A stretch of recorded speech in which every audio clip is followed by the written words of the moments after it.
In tonight's video, we're going to talk about how to properly size your FortiGate for your new environment. So stay tuned.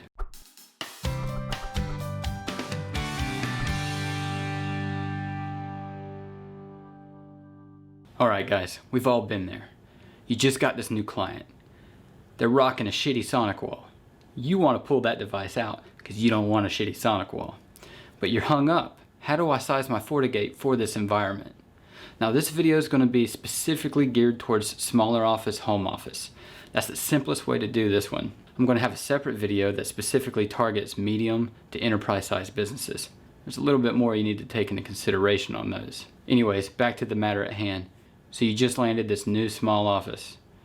They have a couple machines behind your device. They have an internet connection. They are a single flat VLAN. It's the simplest network. And you're about to make good, solid, fixed firm rate money on them because they're a managed service client of yours, right? But how do you get rid of that sonic wall? How do you make sure you bought the proper FortiGate to handle what you need? I mean, after all, if you go to Fortinet's website, they list like 3 or 4 different speeds, right?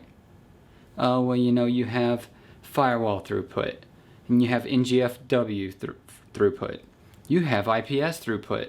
Don't forget threat protection throughput. It's like, well, damn Fortinet, which one you want me to use? I guess it depends on who they're going up against, right? They always blast that firewall throughput one as the biggest number on their data sheet. That's because that's the fastest number. It also happens to be the number that doesn't have any threat protection or UTM on it. It makes sense now, especially considering, you know, vendors like Palo can't turn off app control because it's a next gen firewall. Anyways, totally another dead horse to beat on that one. But you want to pay attention to one of 2 different speed options listed on that data sheet. Either NSFW if this is going to be an edge firewall, or threat protection if it's going to be an internally segmented firewall. And there's a difference between the two. NSFW does not include proxy AV, whereas threat protection does. So if you have a gigabit internet connection, I don't care if your firewall can do 10 gigs worth of throughput on it. You're only worried about NSFW throughput because you want to protect your data. So, speed-wise, look at the NSFW throughput. It's going to be critical for you. If this is a perimeter firewall, you want to inspect the traffic. You want to use layer 7 capabilities. That's why you're buying a next-gen firewall, right? So if you buy a firewall that's got 5 gigs worth of firewall throughput and only 700 megs worth of NSFW throughput, you're wasting 300 megs of your gigabit internet connection. So make sure that the NSFW throughput is higher. At the bare minimum, make sure it's equal to, but I prefer it to be higher than my actual internet connection. That way if I upgrade in the future, my FortiGate's not obsolete. The second thing you want to take into consideration on small offices is the fact that a lot of them don't have switches. They run off the FortiGate itself. Especially if it's a FortiWi-Fi model, most of them may be wireless with a couple of things plugged into the FortiWi-Fi switch anyways. So make sure you get one that has the port density that's going to meet your needs. These guys got 12 physically cabled in devices and the rest are going to be Wi-Fi. Well, you know what?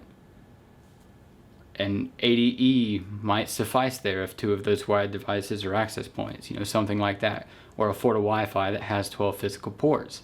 Don't hamstring yourself early, because the last thing you want to do is buy some crappy little TP-Link and have that hanging off your expensive new shiny firewall. And that's pretty much the gist of it. It doesn't have to be overly complicated. Look at NSFW speed if it's a perimeter firewall. That's including web filtering. That's including application control and IPS. And surprisingly, those numbers do include logging. So even with the overhead of sending it to a FortiAnalyzer or FortiCloud, that's the throughput you can get. And in step 2, make sure the port density of the device meets the number of physical clients there. Oh goddamn, my light's in the...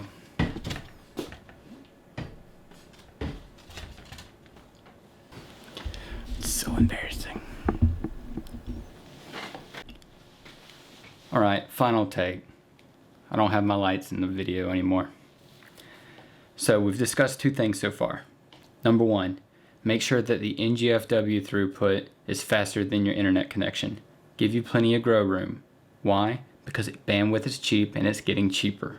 You don't want to have to replace your firewall after a year because your cable provider decided to give you a free double upgrade.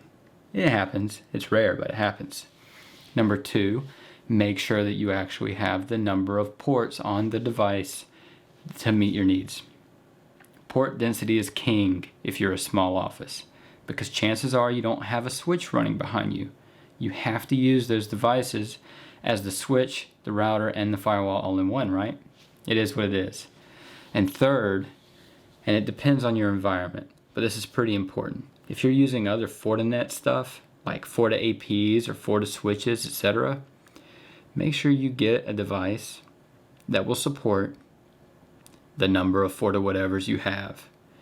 If you buy a 30E and you want to run 12 FortiAPs off of it, you're going to be in for a bad time, right? Size those based on the CapWAP tunnel. Same thing with FortiSwitches. 6.4 made it to where a lot of devices have a much larger FortiSwitch capability as far as the number that they can manage. But you still want to double check it, because let's face it, if you have a large environment that's still a single subnet, a 60F will suffice, especially if your internet connection isn't faster than its NSFW reading. So the last thing you want to do is have a couple 48 port switches hanging off the back of that thing with a whole bunch of access points running off of it, and you exceed the number of APs that it's actually able to control and manage. Because let's face it, if you bought the whole Fortinet ecosystem, you want to experience the whole security stack and the security fabric involved. So let's just make sure that we do those 3 things, and you'll be happy sailing. What's number 1?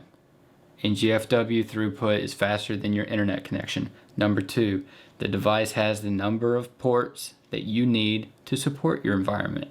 And number 3, make sure that the damn thing will support the number of FortiAPs or FortiSwitches that you're going to hook up to it. If you like videos like this and you'd like to see more, do me a favor. Hit the like button, because it helps the Google algorithm and helps other people with the same question find this video. And then hit the subscribe button and the notify bell so you can stay up to date whenever I release new videos.